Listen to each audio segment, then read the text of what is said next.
Hello there, and welcome to this episode of the You, Me and ADHD podcast.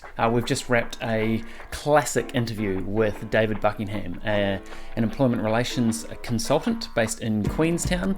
He'll get into that, and we dive deep into some of the cases that he's worked with regarding ADHD in the workplace.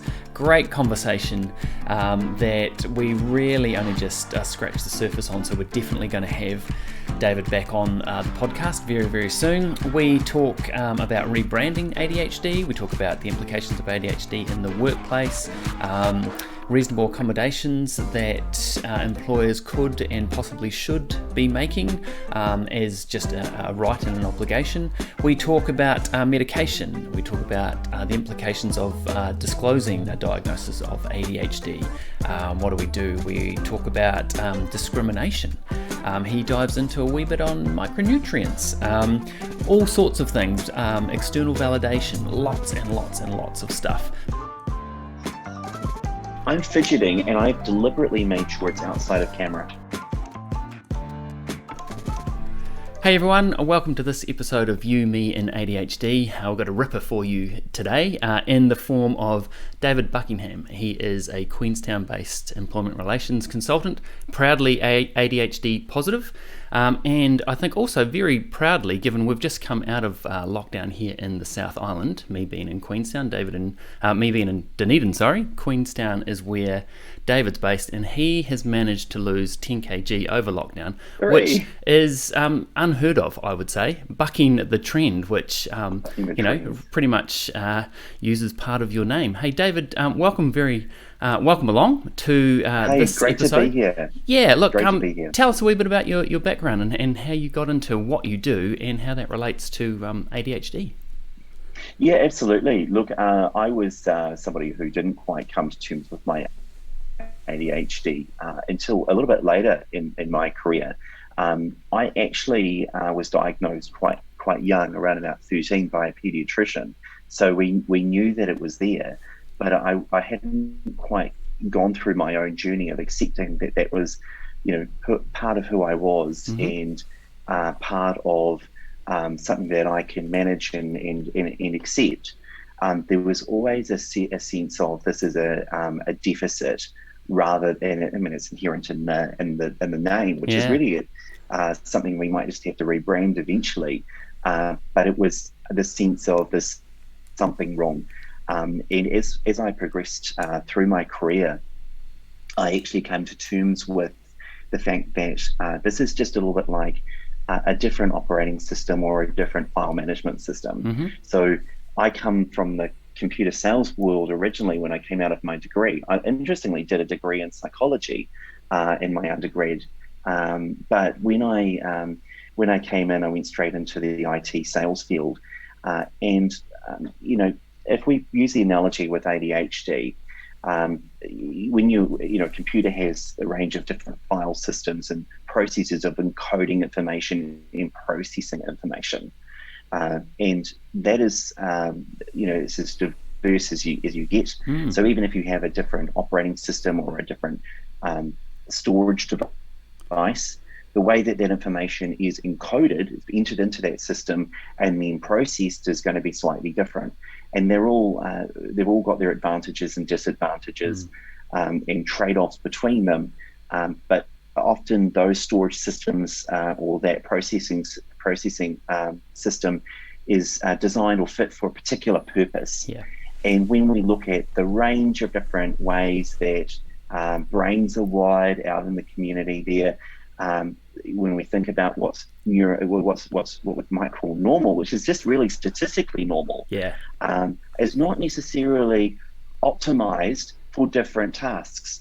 I mean, anything that is outside, and I know you like to talk about the bell curve, anything that is outside of the bulk of the bell curve, I hope our internet connection is still there. Yeah, it's all good. Anything that's outside the normal of that bell curve is going to be diverse. So, neurodiversity is a statistical concept.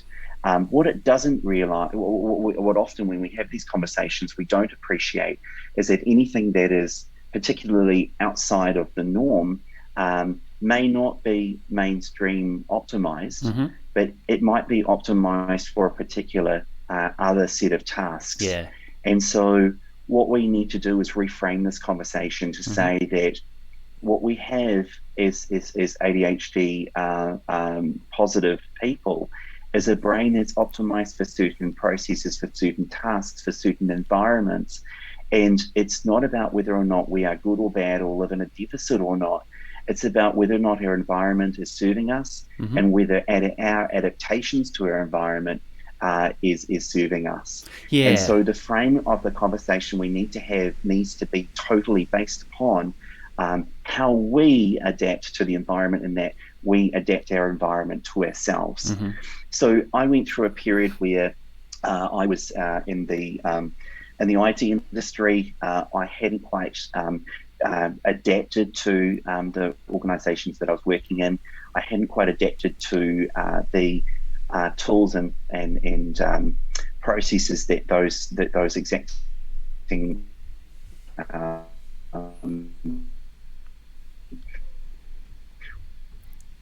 we've lost audio for a wee bit. Oh, here you go. You're bouncing back. Needed and understand that now, and organizations that I was working at. And consequently, I found myself often looking for a new role or going through the HR process that I really didn't want to be in. It was only actually ever later that, with a bit of perspective and a little bit of understanding in my 30s, that I was able to identify my role in those interactions and identify how I was able to become a whole lot more productive and contributing in an environment. What I ended up doing was tapping into my interest in employment. I supported somebody that was close to me at the time through an employment dispute and realized that this was a field that I wanted to be involved with. Yeah. What was it about it? Like, what was the connection there, or the thing that made you go, not only am I interested in this, but I could actually add value, or really I could be good at this? Because in a way, what you're talking about is you were adapting your operating system, which they're your words. My words are sort of hacking yourself. How do you hack your ADHD? And so what was it about that process, supporting a friend, that made you go, I could add value here? Yeah, so this particular situation was where I think there was a real disconnect between the particular person's adaptive style to the organisation and the organisation themselves. But in parallel, it had morphed into something where there was a sense of bullying amongst that dynamic. So I was seeing how there was a clash between the characteristics of the person in the organisation, and ultimately how that person would then, with their interactions with the organisation and their interactions with that organisation's organisation. So that organisation's interactions with them was causing a dynamic that was just particularly unfair, and it was maladaptive for both. And so what I started to see was that there was a real sense of injustice, that in today's world, that if you've got a staff member that's not performing, there's a sense that this is a disposable resource that we just simply find someone else. It's too hard to fix. We as a society have a throwaway culture when it comes to anyone who is dissenting or anyone who seems to be outside the acceptable bounds of what we would expect. Yeah, challenge beyond a manager's ability to handle that challenge, isn't it? And absolutely. And so what we have now is a society where anyone who may not fit the mold, or who might be seeing things from a different point of view, will simply be walked. And that disturbs me, because when we see the value that they might be contributing, and the small changes that we can make in organisations to improve that situation, I think it's one of our greatest wastes of productivity. New Zealand notoriously has low productivity, and I think part of that has been our workplace culture and our unwillingness to engage with those that might have diverse thought. Now, these are broad, sweeping generalizations. I can hear a few people screaming at the screen saying, yeah, but we don't do that. We're inclusive. In fact, we go out of our way. And look, my hat is off to you. You're watching the ADHD podcast here. You probably, this is what I'd say to the audience. You're probably actually a bit ahead of the curve and actually doing the right thing. So, welcome to have you on board. But we're talking about we're talking about those other HR departments or those other people. Yeah, absolutely. And so I do want to pick up on the converted today. Yeah, absolutely. No, I think there's one point that you made there, David, was you mentioned injustice, and I think if anything, or it's certainly one of the main features that I'm finding of my growing network of ADHD positive professionals, is that we have a very high sort of justice threshold, right? And justice mechanism. Absolutely, right? And a sense of what is unjust, and that gets triggered very, very quickly and very easily, and you can see people fly off the handle, but actually it's a response to, this isn't right. Yeah, does that make sense? Yes. Yeah. Yes, absolutely. I think that's something that I've come across as well, and I can see in myself, and it's something that we do have to temper to, and be pragmatic around, because ultimately, if we're looking for, we also have the trait of wanting to be idealistic, and what I've had to do is pull back that professionalism, the professionalism state. But the perfectionism has to be pulled back as well, and say that we're not looking for unrelenting standards, and that actually, if we're looking at one single trait that I think holds people back to actually make a step or make some growth in their life, it's this expectation that I'm going to do everything right before I even start. And they just can't, unrelenting standards is really the lowest standard of all, because it means we don't start. That's so real. Learning, it's getting started and getting growing. Yep. Yeah. But in terms of this justice mechanism, when I advise employees, the framework I use is that we're looking for a resolution of the conflict at the minimal effective dose. When you take a medicine, if you take too much, it can make you sick. Take the wrong medicine, it's going to make you sick.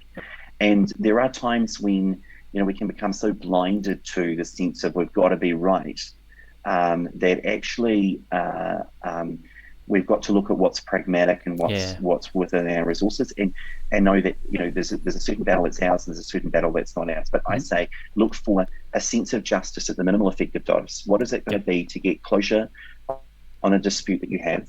And then I say, when it comes to an employment matter, so for example, if you've got an employee who's had an unfair situation at work or perceived to be unfair, my second part of that is to create a compelling future. And you need both. You absolutely need both. I'll give you a story from a client that I had earlier this year. I'm going to strip some of the detail from it, but I can give you the themes. The theme was that this person worked in, we'll say that they worked outdoors in, it's one of those industries that could be identified so quickly that I just have to vague it up a little bit. Right. They worked outdoors in some form of infrastructure with their hands, and they worked as part of a group. And they regularly would refuse overtime. That was their complaint. And they said, well, I want to, I just need to be able to do my job. And I said, well, actually, there are remedies there. There are remedies where we can say that, you've got X number of hours in your contract. You don't want to work any more than that. That's actually fine from a legal perspective. And I said, well, look, we can rein this in. We can start working on that. But in the long game, we need to actually look at whether or not this is the right role for you. I spent a lot of time talking around this guy. I'm pretty convinced this guy was ADHD or has ADHD. But in the end, I said to him, so, what else do you do? And it turns out that this person worked as a paramedic somewhere. And during their time as a volunteer. And I said, so what happens when you're coming up to the end of your shift and you're managing a motor vehicle accident, and there's some serious injuries going on. And he said, "Oh, well, that's different." And I said, "But how often does that happen?" "All the time." And you've been saying you want to get back to your family. You've been saying to me that you actually want to reduce the hours, and you really just don't want to be at this job any more than you have to be. But when it comes to a volunteer role, you're fully engaged. He got excited about how he said, "I would jump inside the vehicle and I'd be talking through a child victim about the fact that they were stuck, and how we were coaching them through emotionally about how they were going to get out of this wreckage, and how they they were inside the vehicle while this car was being cut open by the fire brigade." And this guy lived for that, and he felt that incredibly rewarding. So I took a pause and I says, "Look, I want you to do a careers test." I got him onto the careers.govt.nz website. There's a career questionnaire. I think it's about 78 questions. I did this actually with my son this the other day. He's nearly 10. And I was quite delighted. He came up with surgeon, so this is cool. But he said, so that was great. I got this client of mine to go through and do this questionnaire. It's a questionnaire that asks, I like working with chemicals. I like working with, talking to other people. I like driving heavy machinery. They're pretty bland kind of questions, but they surprisingly work. And so after the answers, it's forced choice. It's 1 through to, I think, 4. I really 1 through to 4, 1 through to 5. I really like this. I really don't, or I'm neutral. So at the end of this questionnaire, they were all medical jobs. And one of the very first jobs was registered nurse. And I said, "So you've got this job, registered nurse." This was on the Friday when I met this guy. We spent a bit of time with him. And on the Friday, he was quite adamant he wasn't going to quit his job. He wasn't interested in an exit package. He didn't want to leave this. He just wanted to make this employer, allow him to work to the contract, which is what he had signed up for and what he had anticipated. So he gets to the end of this questionnaire, and it's got registered nurse, and he jumps up and he says, "I've been wanting to do that for all my life. I've always wanted to be a pediatric nurse." I said, "What the hell are you doing in your job? Like, you get lit up by talking about this. You specifically wanted to be dealing in these situations. Whenever I hear you talk about this, you get so passionate." And so he eventually went and over the weekend had to think about it. This guy was about 32, and he said to me, "Oh, well, I'm too old." Come on, let's be honest. 32 is not a late stage to be making a change. He's actually probably at that perfect stage. And with enough life experience as well. You know what? Enough life experience, absolutely. In fact, ideal. And he says, "Look, I've made the inquiries. I called the institution in my local area this morning, and I'm in the process of enrolling." And then what we were able to do was actually to move him on. So I think that in looking at disputes, especially in employment context as an employee, you're looking really for two things that must come hand in hand. You see, my starting point is I studied psychology. I did do law, some law papers. I started my law degree. But I know that with my, if we're just coming full circle to the story, one of the things that we did did during my degree was really dive down on people. And so the way that I look at clients when they have a dispute is the starting point is what's in the interest of this client. Let's look at that whole person and let's wrap some support around them, because you can do the legal. You can be an advocate, you can do the legal. And I think there's a lot of people out there who, rather than me being an advocate or a lawyer, or they're an advocate that's purely based upon their legal training, and then forgetting that actually you've got to look at this as a system. You've got to be asking the questions about this whole person, the personality traits of this person, the dreams, the desires, and so on. And you've got to widen that out. You've actually got to do that across a range of different jurisdictions. I mean, family law has tended to look at look at family law problems as a family law situation without actually addressing the underlying issues. Yeah. Hey, go talk to a social worker, go talk to a counsellor, and best of luck with that. And let me know if you need anything else. Here's my, here's a protection order, but let's not actually drill down too much. But coming back to that sense of justice. Well, what I like about that story, and it does come back a wee bit to that as well, and sorry to cut you off, David, and I will let you finish around that sense of justice, but what I like about the story is that person, it's so ADHD, because the person had a hunch, had a quiet passion, it was able to, feed some of that passion, or keep it at bay with some volunteer work, but needed the external validation of a questionnaire, you pointing them in the right direction, and for that hunch and that passion to be validated.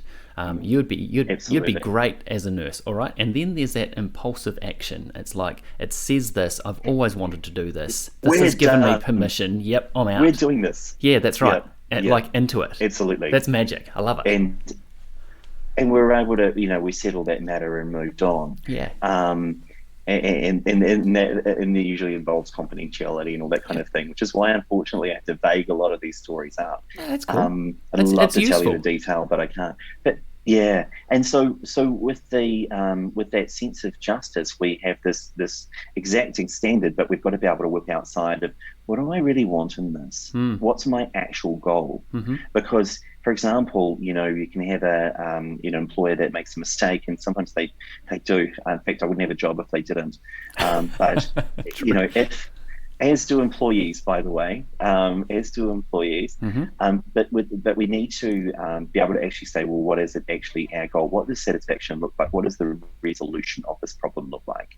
And it's such a great question for HR to be asking their employees. And it's a great question for employees to be asking themselves, what will actually satisfy us? Yeah.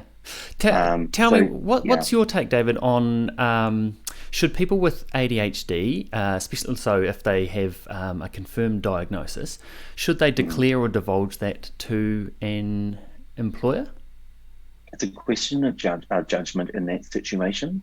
And in my view, it is such a freeing thing to be able to disclose to a receptive audience. And there's an important statement there, a receptive audience. And so there will be environments where that is something that you should disclose and that you should be upfront with and have that conversation with. There's no duty to disclose it in New Zealand law, and there's actually, under New Zealand law, a duty of the employer not to discriminate on that basis and to make reasonable accommodations.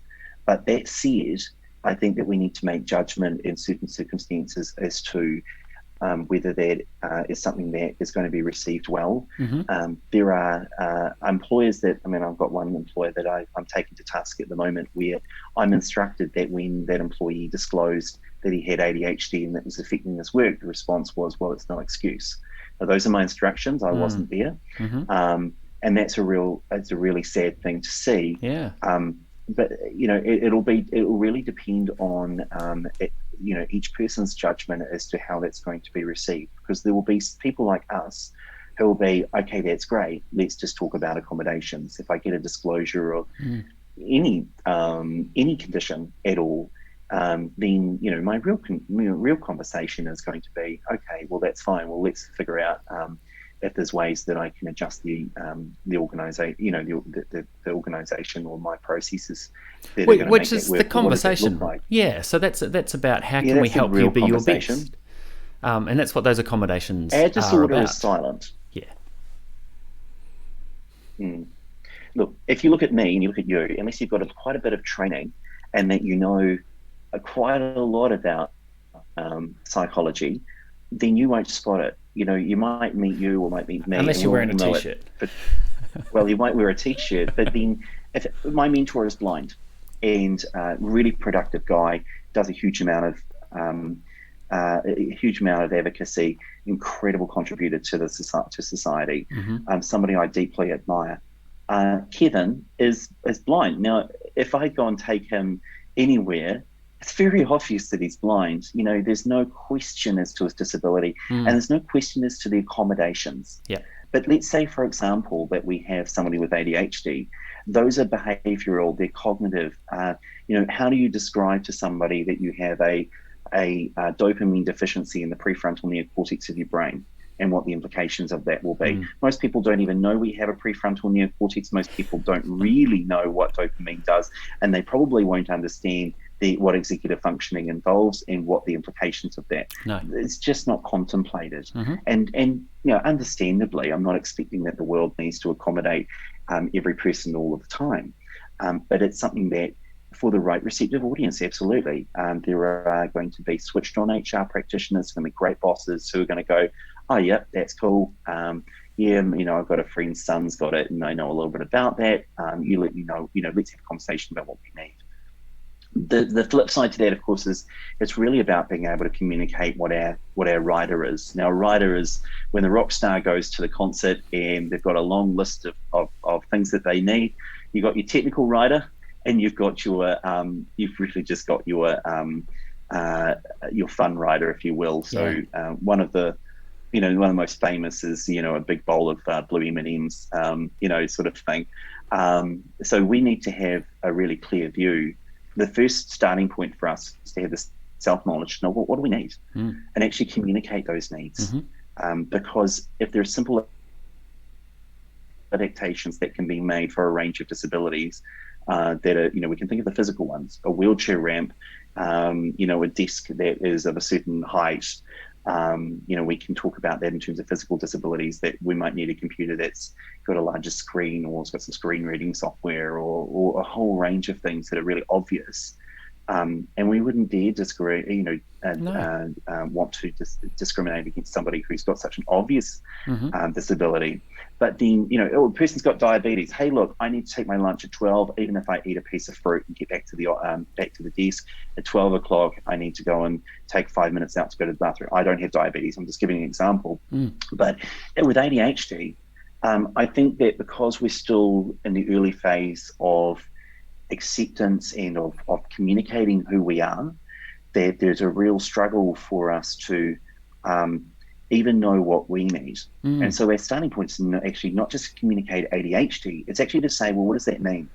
Because a lot of people will have a range of beliefs about what ADHD is, and it's different for everybody.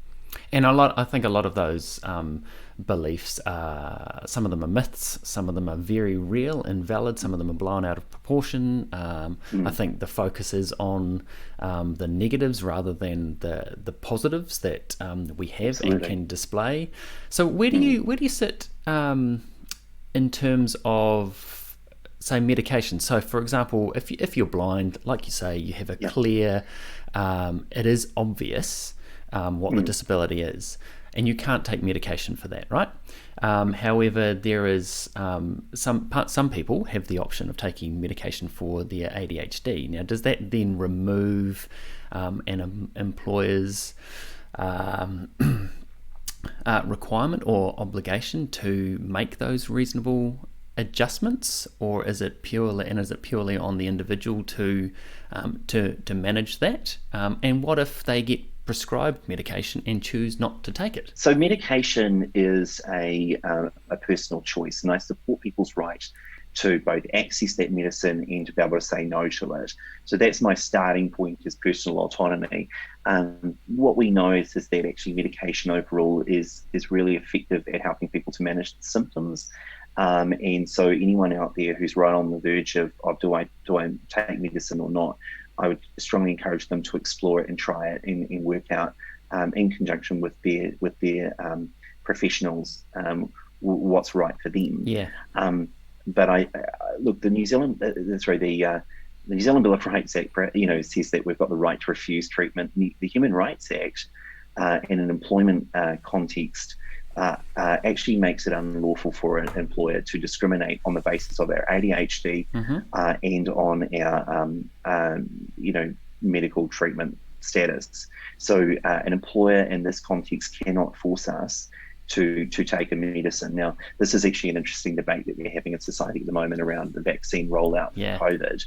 And I think that in that particular situation, that's quite a distinct argument. It's not something that I wanted to go down too much, but there is still the overriding principle is actually we have the right to say no to the vaccine.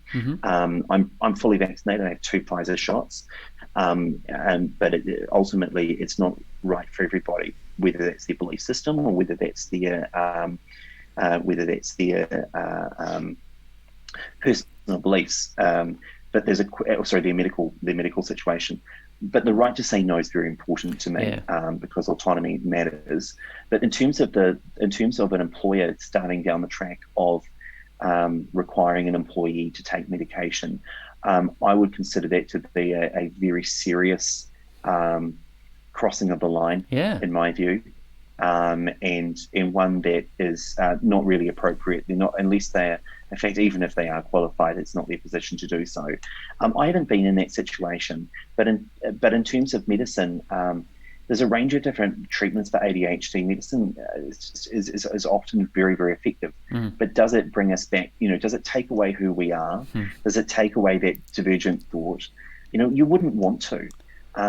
Fundamentally, ADHD actually comes with some huge benefits. The ability to have really quite quick switching of thought processes, to be able to synthesize vast amounts of information in a very quick amount of time. It's the ability to connect complex dots in an environment. I mean, these are things which I remember seeing one person's commentary on this where they were talking about the benefits of ADHD and entrepreneurship, and apparently this audience member for this gentleman came up to the presenter and said, well, the speaker, and said, well, I don't have ADHD. Can I still be successful as an entrepreneur? Maybe. Yeah, maybe.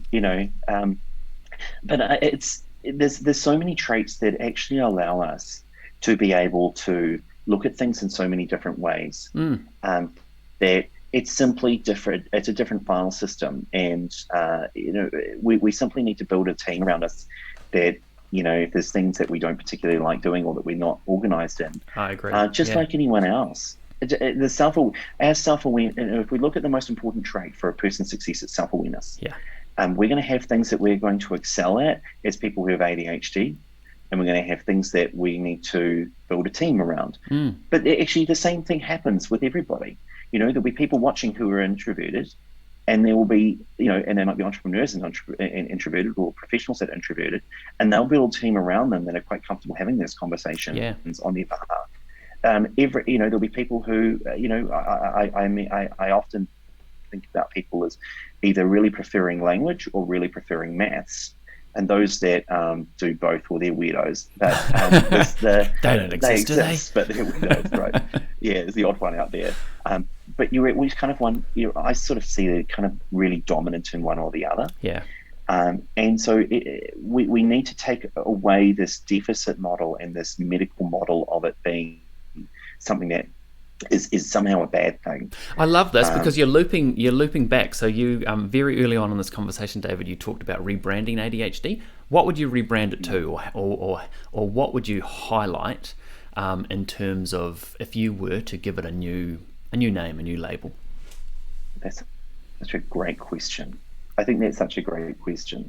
I think one of the things we've got to be really mindful of is that I want to be able to create that in a positive way, but at the same time we have to acknowledge that there are some accommodations that are really useful. I mean, there is still a little bit of deficit in there. There is still moments when, if we could switch it off, we would. And so that's a great one. I'm going to come back to that. I think by the end of this, we will let's workshop that. Let's get that in our unconscious. Let's do that, because let's park that. I think we could. Well, you talked about medication. In the comments, people can start talking about that. They can. Yep. Yes. Absolutely. They maybe can. In the comments, people can actually do that. And I think if people want to get in touch and give us some a rebrand, give us some names. I'm talking in a couple of weeks' time with Dr. Ned Hallowell, who wrote a book maybe 20 years ago about ADHD, a pinnacle book, and he's just earlier this year released a new version called ADHD 2.0, where he rebrands it as VAST, VAST, which is variable attention stimulus trait, which I think is still really clunky, but is certainly a lot better than attention deficit hyperactivity disorder. And he acknowledges, like you do, that there are definitely deficits, but the positives far outweigh that. We've just focused as a society, as educators, as employers on the deficit and what can go wrong, and what's hard, and so I take methylphenidate, Rubifen, and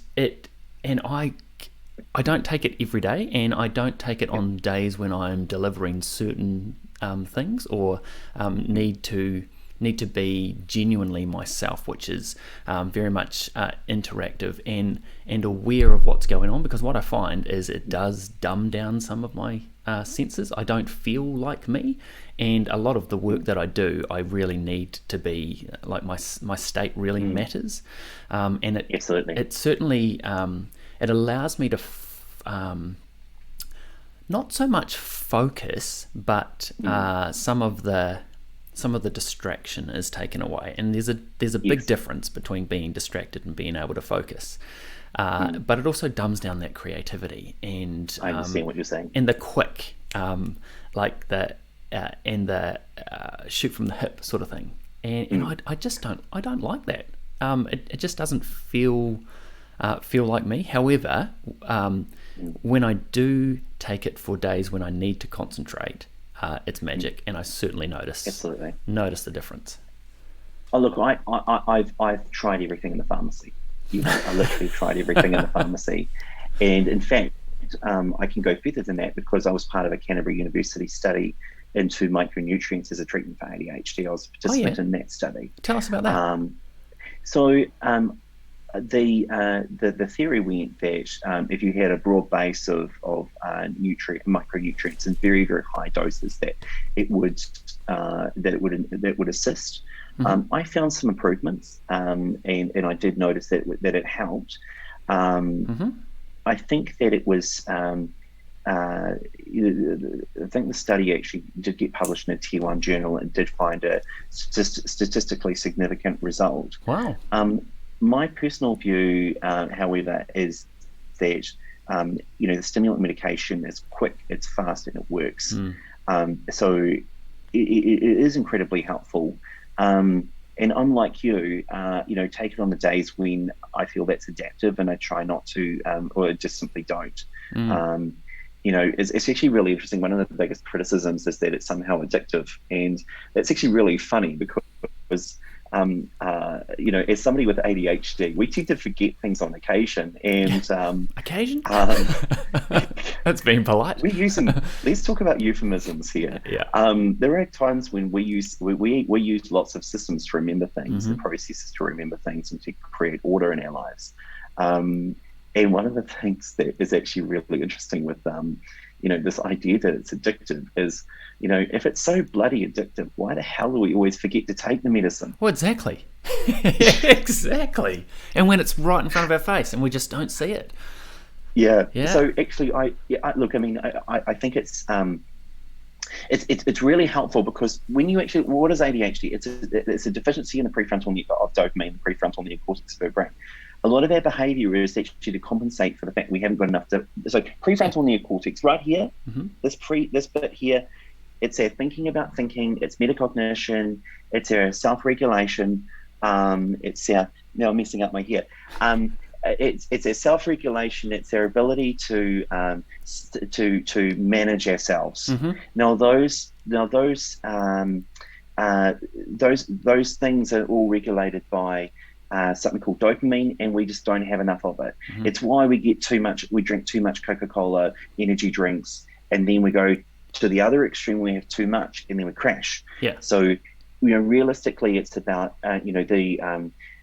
these medicines that you're talking about, which are the stimulant class, methylphenidate, dexamphetamine, There's the other brand names out there, other variations of brand names out there. But they all do one thing, which is create L-DOPA, which is a precursor to dopamine in that part of the brain. By the way, I'm not a doctor. This is not medical advice. Go get your own. Yeah. I'm giving a summary.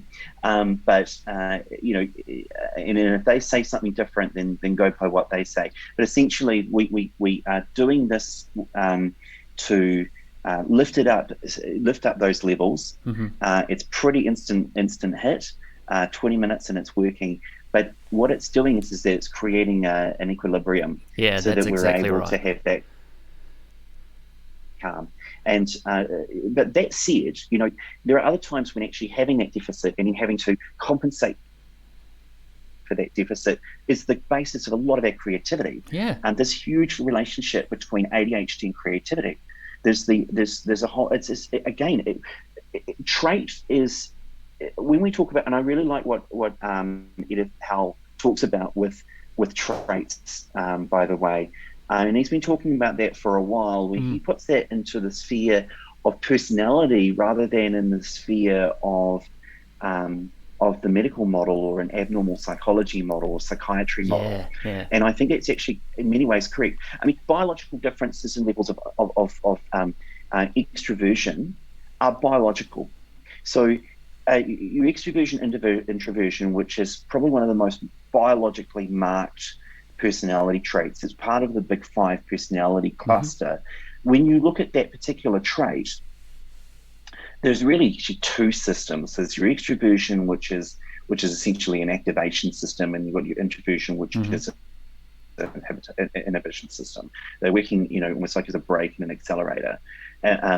We wouldn't dare say that introverts, somehow are abnormal, or that extroverts are somehow abnormal. What we tend to do with that spectrum, and it is a spectrum because we put those 2 together as a cluster, is that we say that it's a continuum and that it's adaptive or it's not adaptive. Yeah. So, we might not put the extreme introvert into a role where they are doing one-to-one sales back-to-back in the field. Yeah. We may, however, not also put an extrovert who likes to be around people all the time in a computer science laboratory and lock them up for a few hours and just bring them out occasionally to have the odd conversation. However, you can adaptive.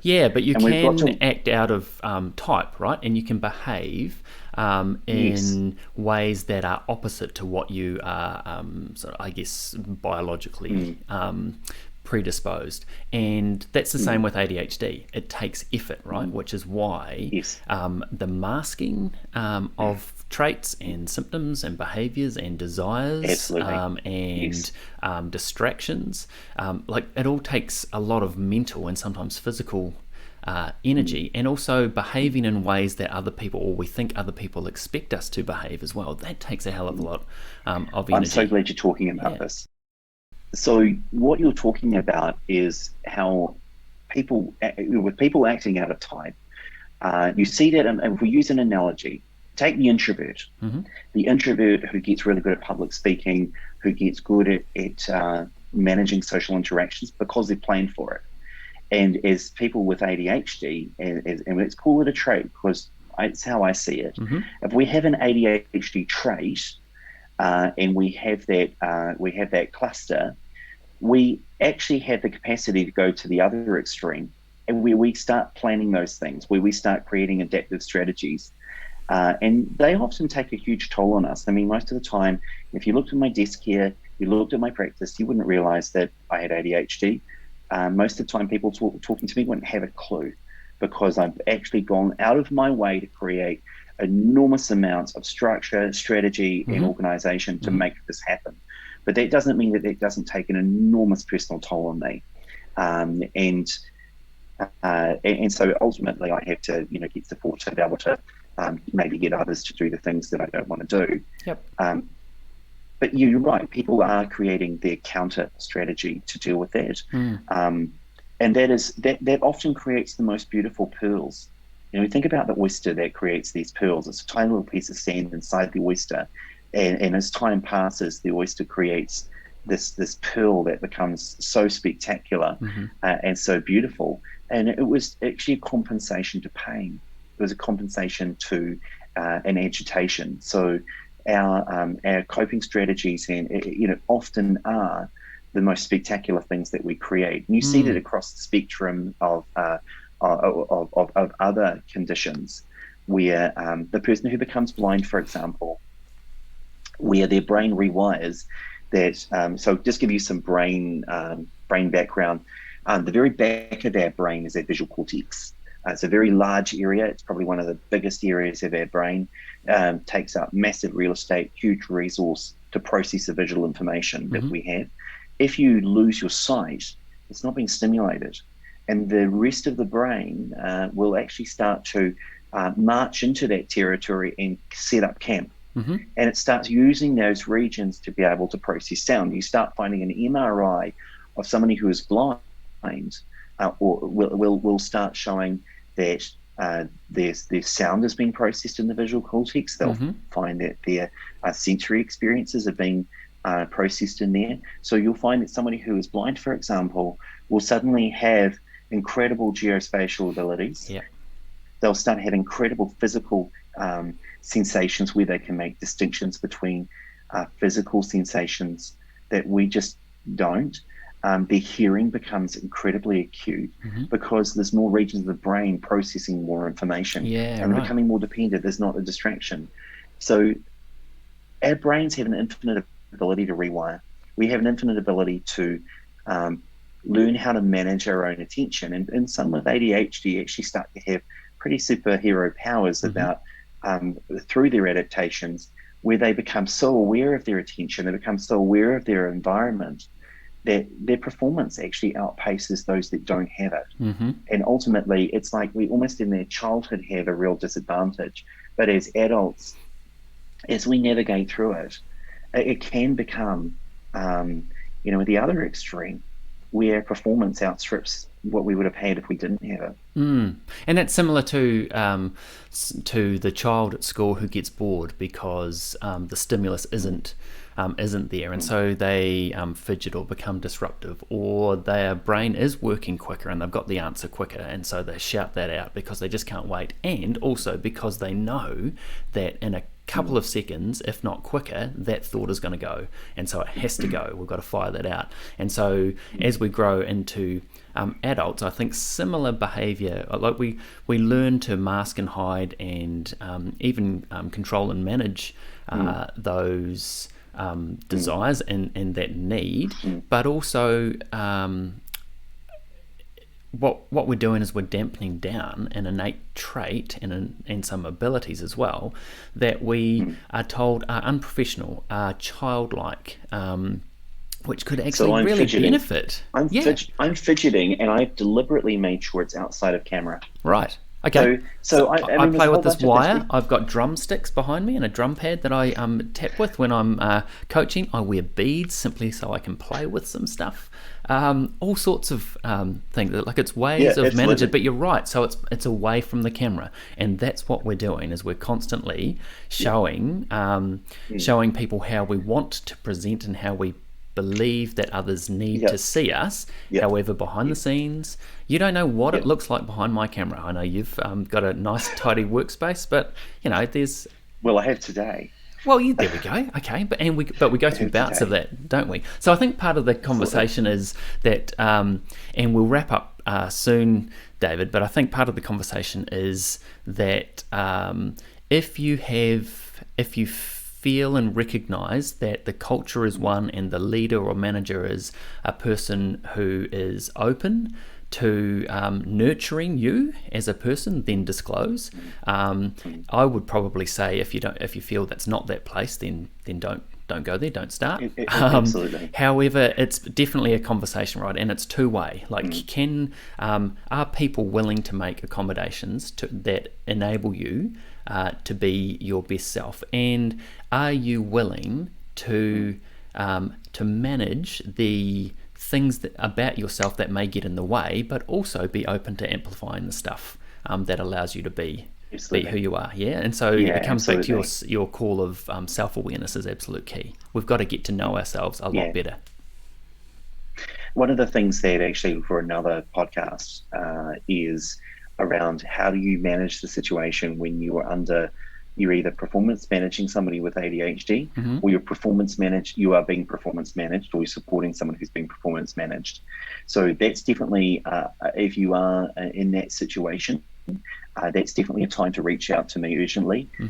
There are some real dynamics that are a whole podcast worth. Yeah, so the key thing is that when somebody is being performance managed who happens to have ADHD, or if you are an employee being performance managed in the workplace and you have ADHD, it's definitely the time to reach out urgently.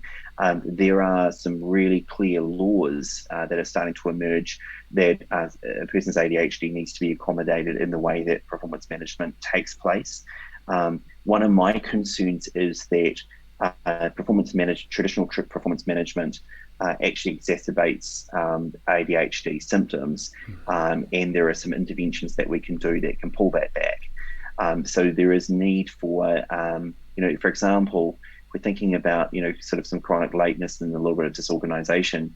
Traditional approaches to say this is performance management, but they are the symptoms of a medical condition. And to treat somebody differently because of their medical condition is, especially if it's in a disciplinary or a performance management environment, is actually inappropriate in my view.